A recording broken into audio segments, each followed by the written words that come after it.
Good afternoon, ladies and gentlemen, Guile here, and welcome back to the Forged Alliance Forever promotional series. It's 3v3 ladder action this afternoon for your viewing pleasure, going down on this generated map featuring an eclectic mix of Joes and more Joes, pretty much. That's right, those masters of mediocrity return once again to show us why they can't get their blancmange to set. Let's make our players on the field. That's terrible, isn't it? Make our players on the field. Give them some time and allow them to gate in. That's the expression, Guile. It's early in the morning. It's actually not. It's mid-morning. No, it's not. It's afternoon. Jesus. All right, this will be Team 1 up here at the top right. This will be Team 2 down here at the bottom left. Going first for Team 1 right at the top of the screen, it's Sleep Pride in electric blue. He's going Aeon, opening first land. Team member number 2 over here in baby blue, it's Kinder5129. Is Kinder a name in the Scandinavian countries? I, of course, know it in chocolate terms, if you can call it chocolate. Shades of Bill Bailey conjured up in my mind when I think of that. The eggs of numbing inevitability, he calls them. Horrible chocolate, nasty little toy. Sometimes I eat the toy out of sheer despair. But yeah, is that a name over in Scandinavian ways? Would love to know. Anyway, he's going Seraphim, opening first land. Team member number 3 over here in the season's fabulous Vivacious Violet. Going Cyber and bless him, it's Zoom. He's gone first land. So that's Team 1, comprised of an Aeon, a Cybrin, and a Seraphim. Let's check out Team 2 now in burgundy red to begin with at the bottom of the screen. It's Deus084. We'll call him Deus today. He's going Seraphim, opening first land. In Ferrari red, joining him on the back row is Quasar, another Cybrin. He's gone first land. And last but not least, on the front row in Hallyborange orange, it's Lexicon 7. Makes me wonder what happened to Lexicon 1 through 6. Perhaps the definition of aardvark was wanting. And there's a top shelf Blackadder reference for you. Threw that in there free of charge. Anyway, he's going Seraphim, opening first land, going second air. So it's 2 Seraphim and a Cybrin there for Team 2. What has ye old map generator generated for us and our needs today? Well, that's the mass poop situation. Reasonably consistent across the board. We do have some higher numbers, higher values in the middle, and then some couple of, I don't know, bigger piles down here, a 245, a 300, that sort of thing, all matched up, of course, relatively speaking. The topography, pretty open in the center of the map. It's pretty large open space. It might not look like it initially, but when you zoom in and take note of the fact that this is a 20 by 20, that's a decent little battlefield for them to be getting on with. Being a 20 by 20, of course, expect this to escalate slower than the smaller maps. You've got to give the players time to expand and get their ecos going. We do have some impediments, some cliffs, some mountains and what have you, but nothing creating any major bottlenecks or defensible positions. So really, it's going to be a pretty open game, and alas, for you people out there who you love your boats, unfortunately no naval play today, no water, no naughty walkie, but still land is enough for us to be getting on with for a random Thursday in a random week. Apologies incidentally for the break in programming recently. I had birthdays, all my kids' birthdays come at once. We had half term, we had this and that. I was ill because it was a Tuesday, and I'm always ill. So yes, but anyway, we're back to normal now. We had another nice 20 by 20 cast going out on the Patreon channel yesterday. Don't forget, guys, that's a mere $1 a month if you would like to check that out. And while you're down there as well, checking things out in the video description, smash the old like button and give us a comment about how your day is going for the algo. Always nice to hear about that side of things. What have we got going over here? We've got some expansion going on. That's what we've got. Looks like Kinder is looking to move out west. Got 5 odd engineers, have dropped them off with a transport, but that has been very much anticipated by Lexicon. He's wasted no time and is going to pick up almost all of those engineers in a single pass. Look at that. That is cold and clinical. Engineer trying to finish off the land factory all by his lonesome now. Dear old Ted gets on the move as he anticipates the second bombing run, but definitely doesn't put enough distance between himself and the impact site and gets himself killed off. Interceptor will finish off the bomber before getting shot down himself. Nice bit of tit for tat down there. We've got another expansion happening down here on the bottom right-hand side for Quasar. Drops one engineer off on this side of things. Looks like he's got a lab in there for a bit of ground protection, potentially, unless it was a misclick and he didn't mean to include it.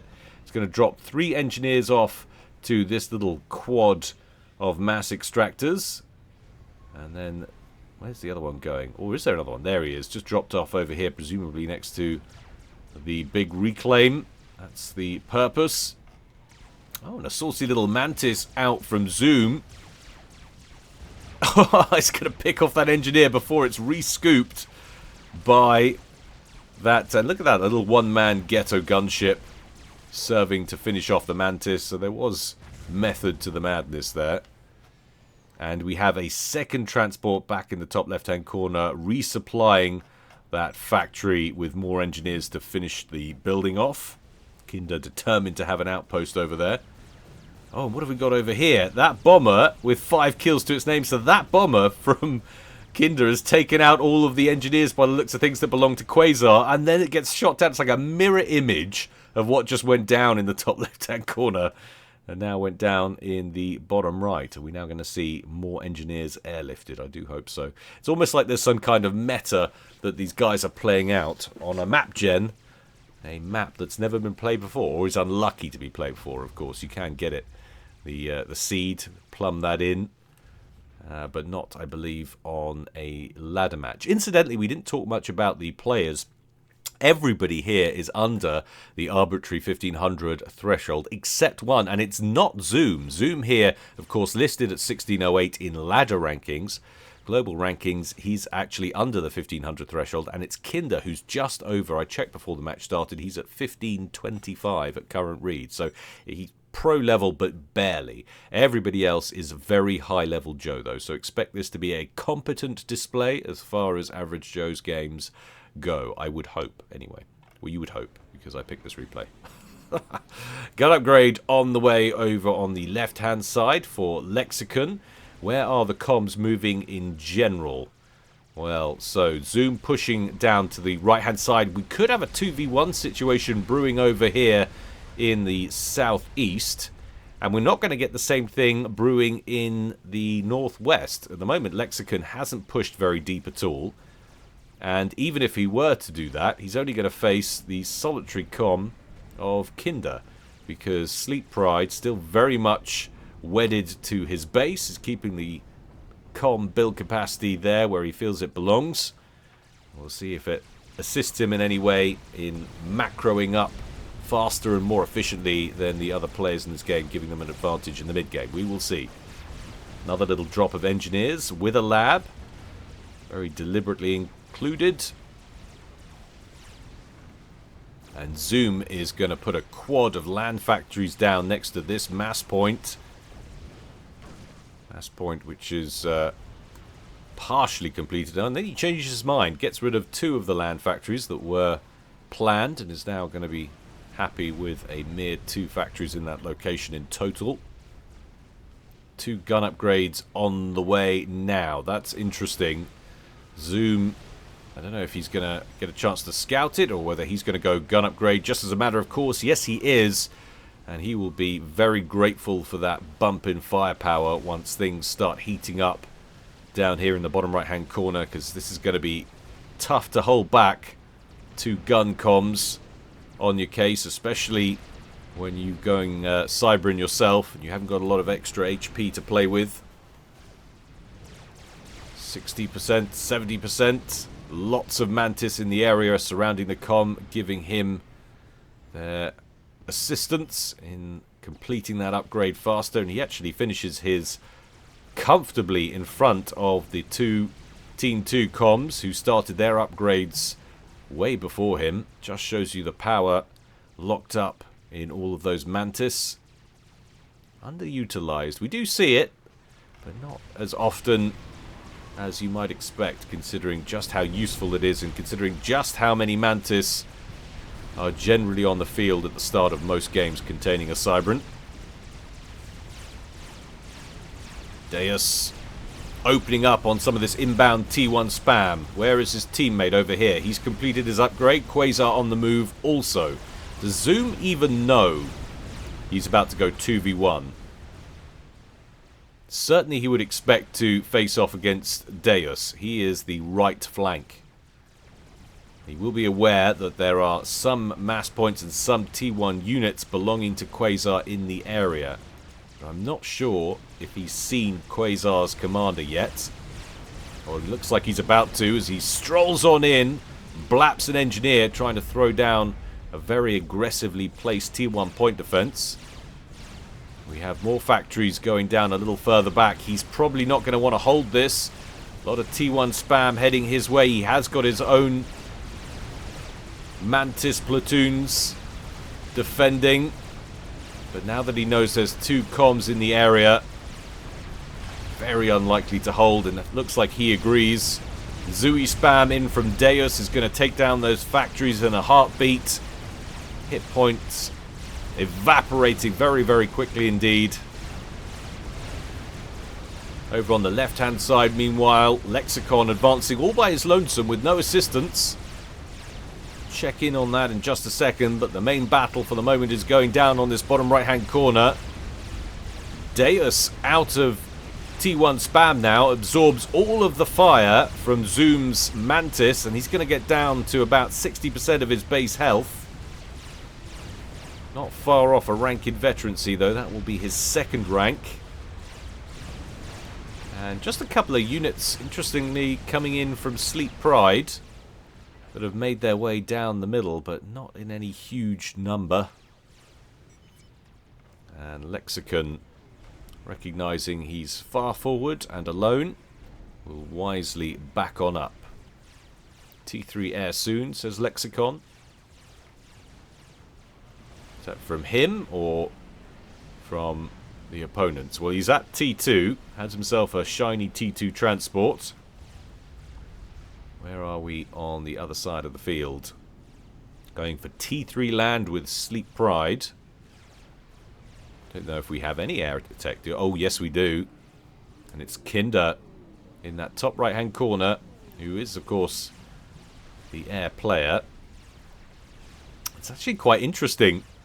If any player you would expect to be seated in their base and not venture out, it would be Kinder. And you'd expect Sleep Pride to be holding this left flank, but it's not the way it's worked out. Quasar and Deus continuing to move forward. Deus just below 50% health now.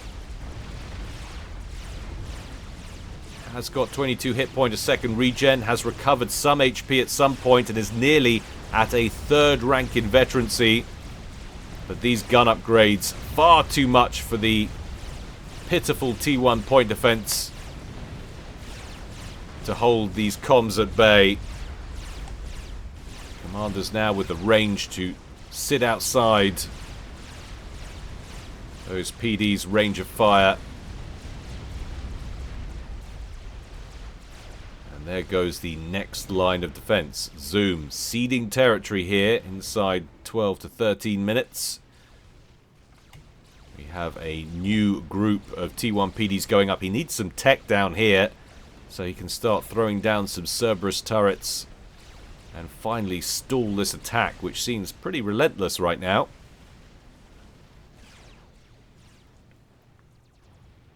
That's a lot of T1 bombers. How many have we got there?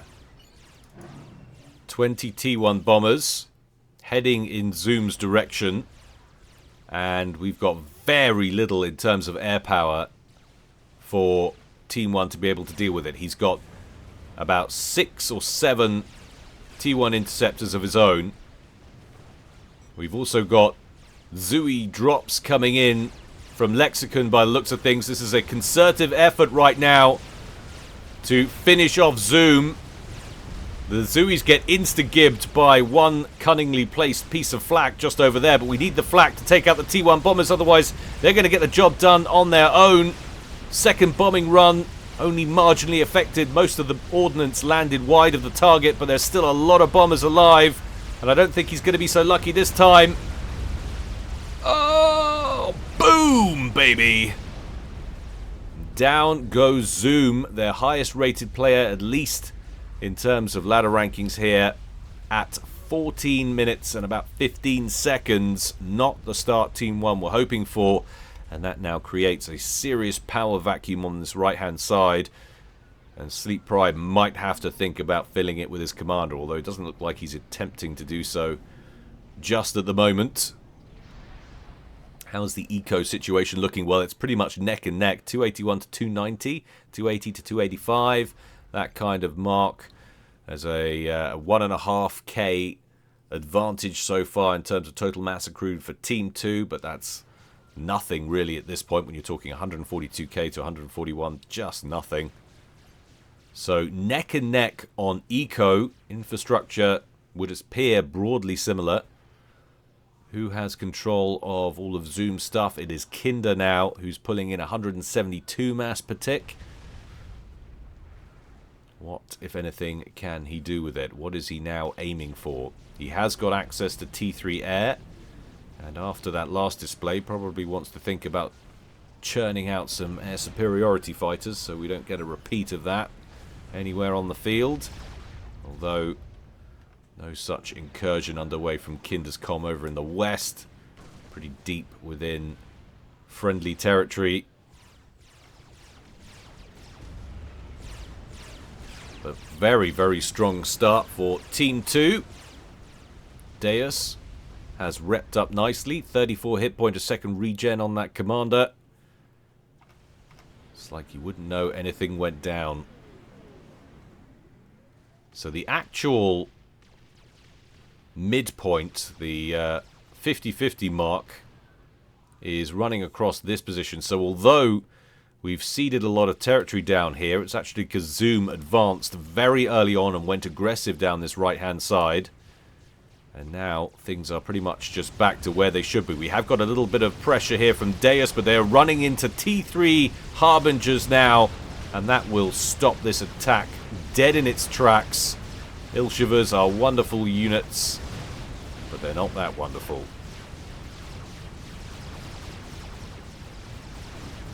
Three T2 land factories over here, which looks like the target. There aren't going to be anywhere near the Ilshivers left to threaten those factories.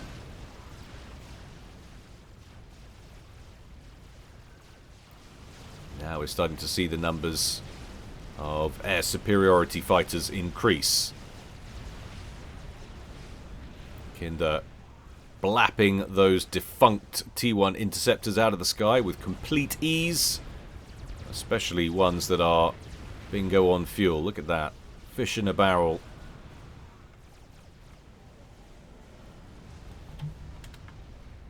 Harbingers holding the field on the right-hand side. And Deus, by the looks of things, making his way back to safer territory in light of their arrival. But now we're seeing some siege tanks arrive from Deus, so the tech mismatch did not last very long.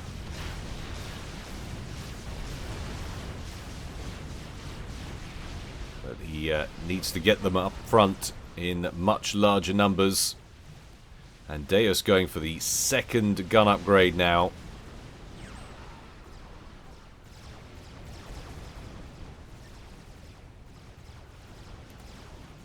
$18 minutes gone so far.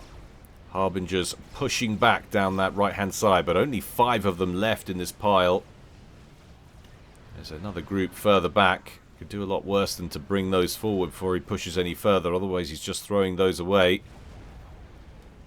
Now down to 4 as T1 bombers pick off the weakling. Aerial response underway from Kinder.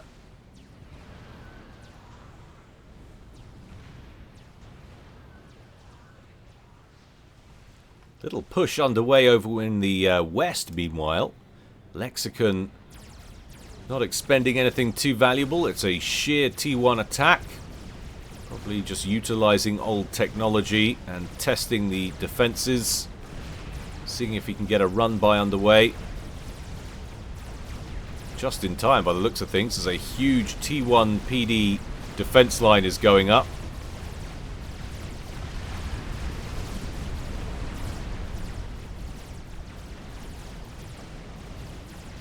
But Looks like there was enough T1 spam lying in wait for Sleep Pride to guard that avenue of attack anyway. Coupled with the T1 PD right here. Wasn't a great place to park in hindsight.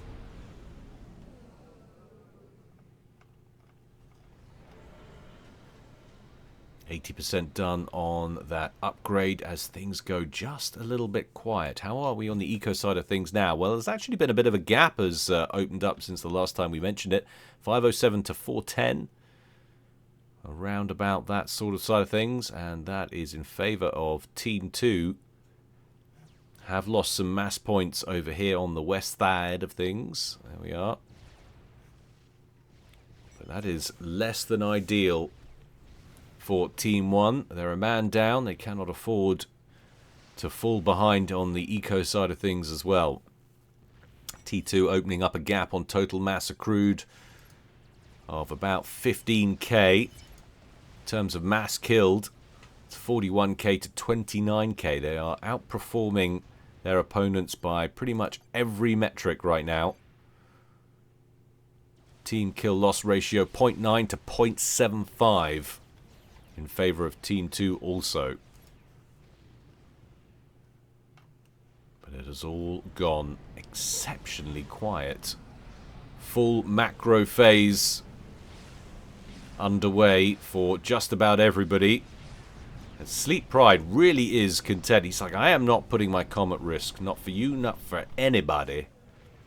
And Kinder doesn't want his comm to be exposed on this phase of the game either, and has brought his commander back.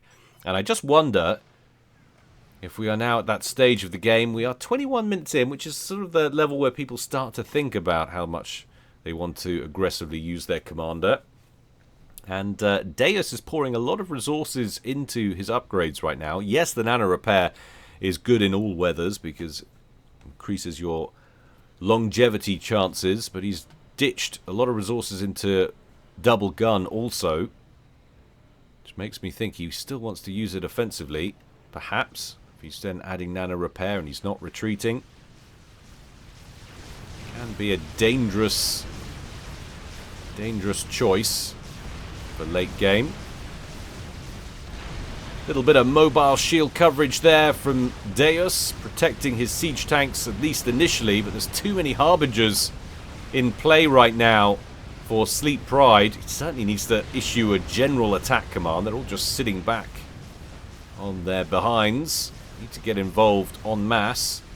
But the go code has been initiated for all of them now, and they advance forward. Are they going to continue to press here? There's not that much further back. We have got this nasty looking comm up front, of course. But even that commander, you would not like to see him caught in the middle of all those harbingers. Nano repair and double gun or not. What's coming in behind? We've got bricks moving out from these land factories. And actually, Kinder's been transferring control of bricks over to Sleep Pride for combined ops efficiency. Now Deus needs to not get too involved here. He needs to snipe at this group of units from out of range. Pick them off with overcharge. Just like that. Just like he's doing. Cannot afford to get stuck right in the middle of them. Playing a blinder at the moment.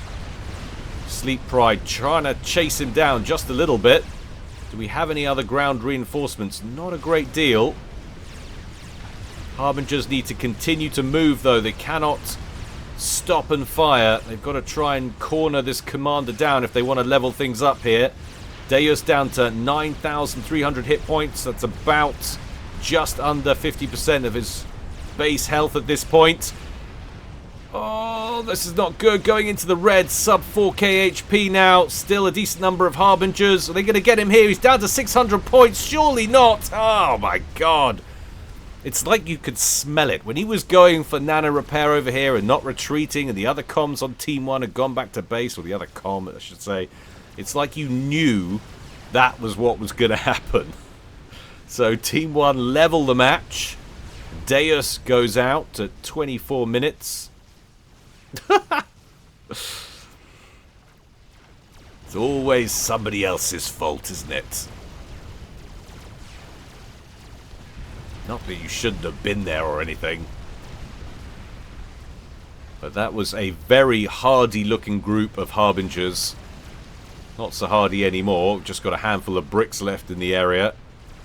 But hey, they got a con kill out of it. They've leveled the match. They've taken down a bunch of mass points down here.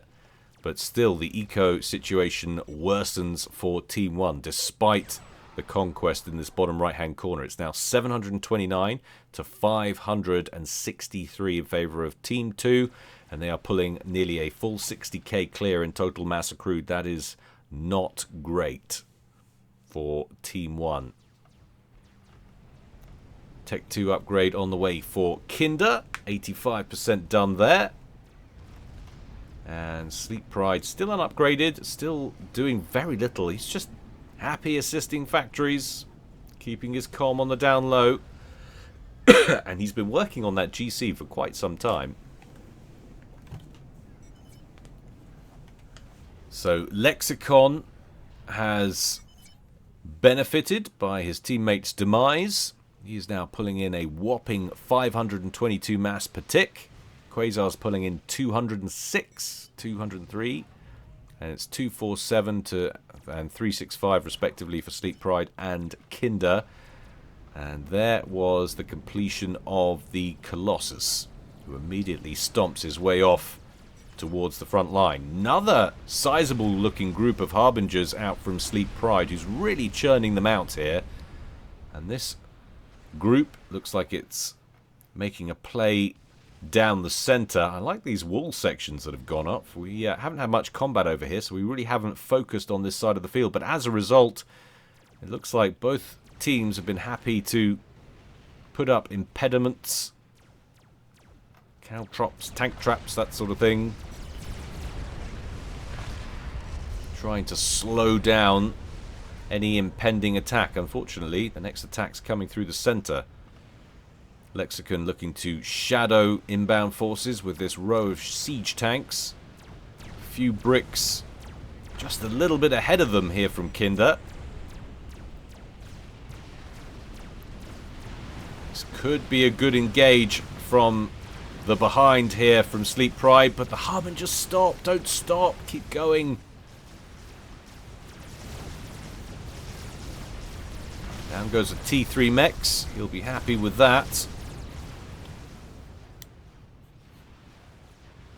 Some units pushing out in the east from Lexicon. There are inbound T1 engineers, but nothing else of any great consequence. Lexicon would love to create a bit of a buffer zone in here if possible, so he could start recapturing some of these mass points. 27 minutes down. And not wasting any time, Kinder completes the T2 upgrade and goes straight for a T3. Starting to see the development of some dedicated air factory and T3 P-Gen farms. Thota under construction down here in the bottom left, and an experimental bomber that's queued up. That is interesting. Let's have a quick look at the fighter numbers, because last time we checked it, Team 1 were in the ascendancy on that front. So we're at 34 ASS for Lexicon, but Quasar's got a chunk as well. He's got 79. Sleep Pride, we will keep an eye on this in the center as well. Sleep Pride has not got that much, if any. It's mostly just Kinder handling air, I think, for Team 1, and he's got 53, so an air advantage as far as Team 2 are concerned. And they might just need to utilize that. I was about to say is Sleep Pride has won a consequential battle right in the center, but again, he's not pressing his advantage here. There is an Ithota down here, granted. But a GC and an Ithota one-on-one should hand the battle to the GC. And we've got decent amount of harbingers in support with them, which you could break into the backfield here and unleash some real damage. Only problem is we're going to have a second Ithota before too long. And I wonder if it had just bowled straight in here, that Colossus would already be up here by now and possibly threatening this main base. Might have been able to stop this one from going online. Answers in the comments section below if you agree with that analysis, or am I being way too aggressive? There are a fair few siege tanks in here. Let's have a quick siege tank check. 20 siege tanks on the field there for Lexicon. Sleep Pride has some 46 harbingers. See, I think that was a potential win. But the second Ithota has completed and entered service. I'm not judging him for being timid. There's no judgment. It's more despise. Not in the slightest. All of these players are far more adept at the game than I ever was. And a couple of strats unleashed from Lexicon just to soften up these units. I say soften up. Two of them just got obliterated. Well, that's pretty soft. Soft, squidgy pile of scrap metal. Superheated to 1,000,000 degrees. Where on earth is Sleep Pride going now, I wonder? Is he looking to amalgamate a big force in the top left-hand side? I mean, that's interesting.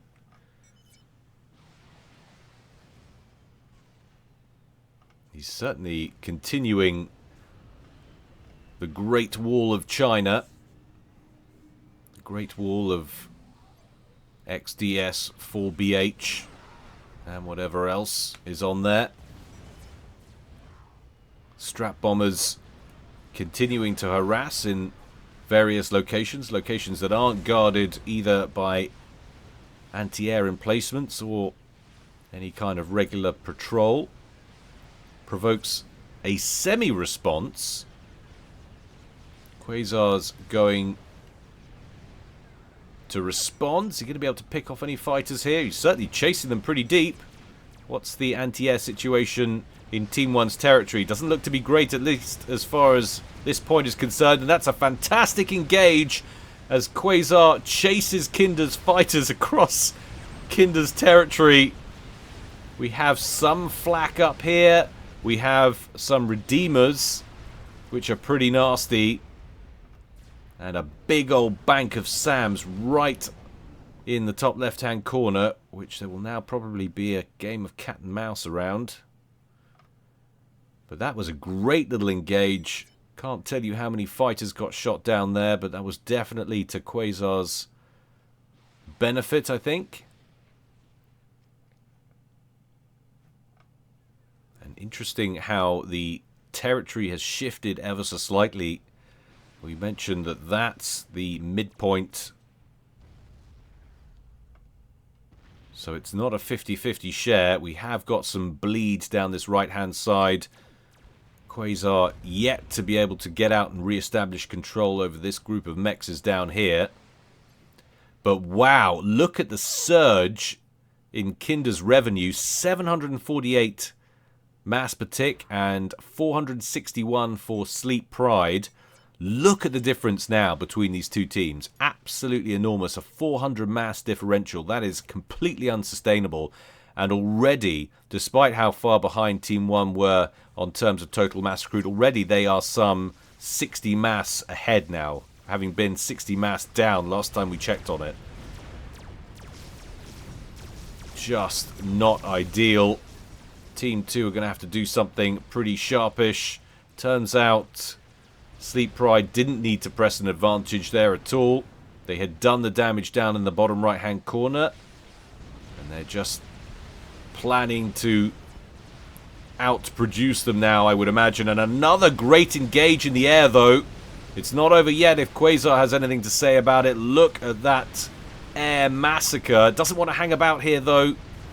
Takes a lot of fire. How many SAMs are up here for Kinder? 32 SAMs in this area. Still has an air advantage.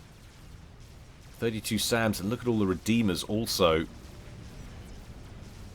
But looks like the plan of attack right now, as far as Team 1 are concerned, are just mass God almighty levels of land-based firepower in the top left-hand corner, and then make a play. But in comes some Strat Bombers going for the main base of Sleep Pride now. Actually looking like he's just going after the power grid.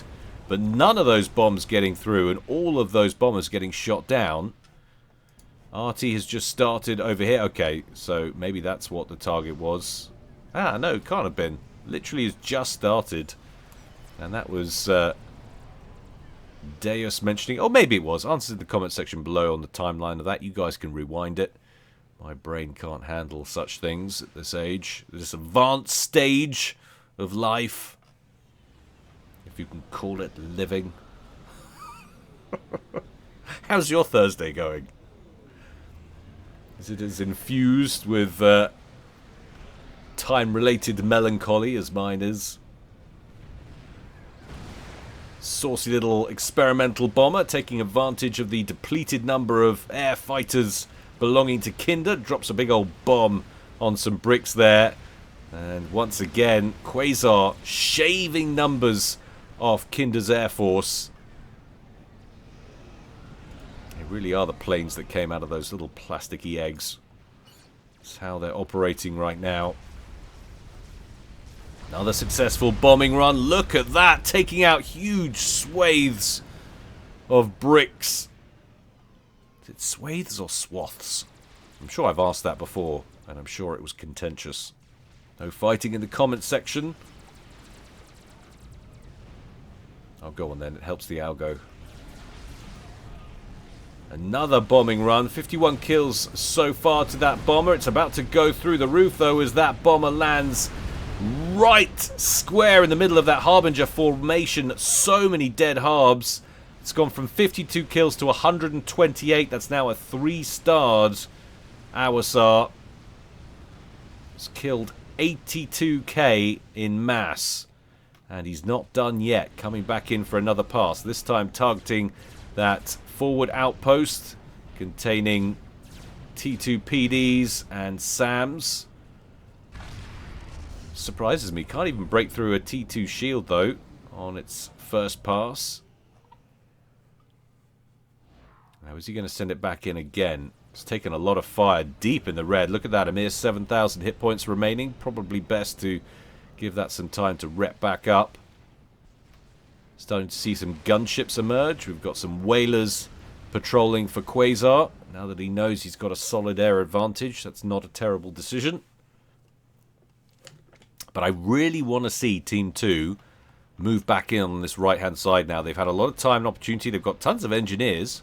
Just get out here and start picking up these mexes. There's no need to leave them there or be waiting. Is that another experimental bomber? Yes, it is. That's a fresh Awasar. God, just when it was looking so good for Team 1, suddenly they're getting royally spanked. Kill-loss ratio. Somehow kill-loss ratio still looking really good for Team 1. Like, really good. It's double. Like, what on earth have Team 2 been losing? What have I missed? Well, this could be bad. I think they're concerned about this heavy artillery, and that seems to be the focus. That's going to receive one bomb, but as we've already seen, it takes more than that to get through those base T2 shields.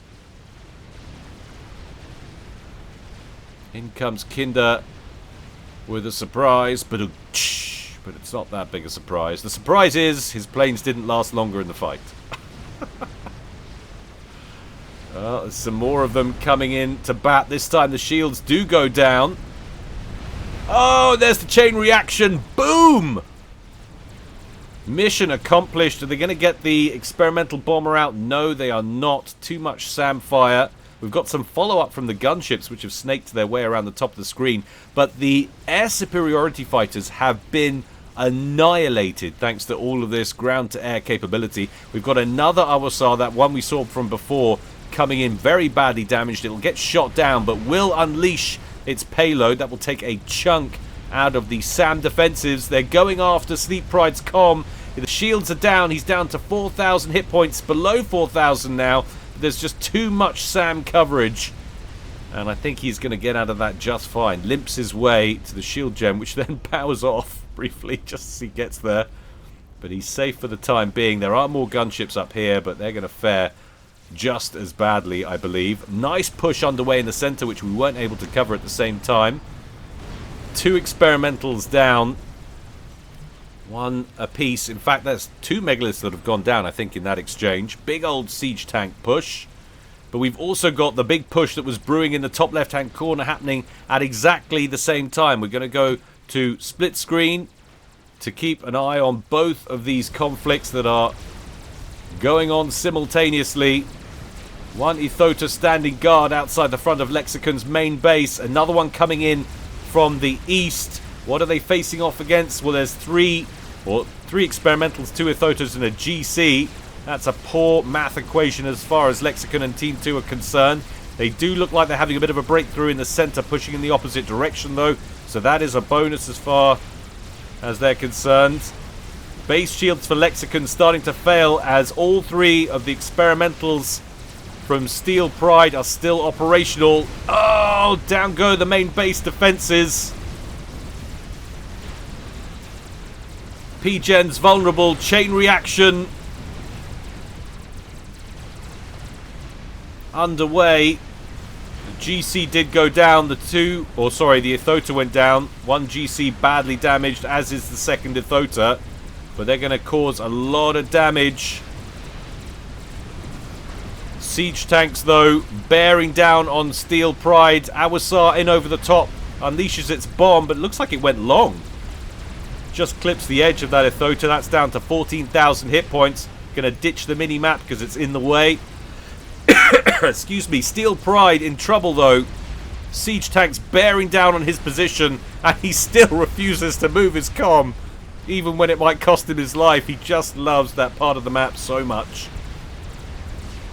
In come the siege tanks. I think we're going to lose Sleep Pride. Kinder's over here with his comm working on more experimental production. The GC, meanwhile, in the bottom left-hand corner is still alive. Lots of T1 bombers doing their best to keep the siege tanks in bay. Sleep Pride on 5,000 hit points. Is he even being prioritized here? I'm not sure he is. He's drawing a lot of fire now. Shield blocking most of it, but the shield is almost gone. And the HP won't be far behind it. We're about to lose Sleep Pride. Boom, baby. Where are the 2 comms for Team 2? Quasar and Lexicon down here. The Awasar has finally had its day. It's down and out. There's more inbound T3 spam. Lexicon finds himself right in the middle of it. A lot of siege tanks left now surrounding Kinder. This is going to be a photo finish potentially. We've got 3 more chickens coming down towards Quasar's base. I'm very surprised that they managed to pump out so many. I don't know how they're going to stop those 3 experimentals. Lexicon's put enough distance between himself and that spam, which has now moved in towards the main base, trying to kill off as much infrastructure as possible, but it might all be moot. Kinder's the last man on the field for Team 1, and he has siege tanks bearing down on him. The skies are swarming with tons of T1 bombers. They've just finished off the last experimental in the area, but they need to be redirected to save the commander, who's down to about 30,000 hit points. It's a very chunky comm, 40-odd thousand, but Quasar's been caught in his main base by all the experimentals. It's now a one-on-one. Lexicon is out of the initial blast zone, but the siege tanks have been destroyed. Kinder's still alive. We're going to go back to single screen, and I think that's game, because I don't see any way out of this. There is nothing left from Team 2's position. I can't believe it. The base is basically clear now. Up in the top right-hand corner, Kinder managed to survive. He's got a lot of intact infrastructure. It's 740 mass to 109.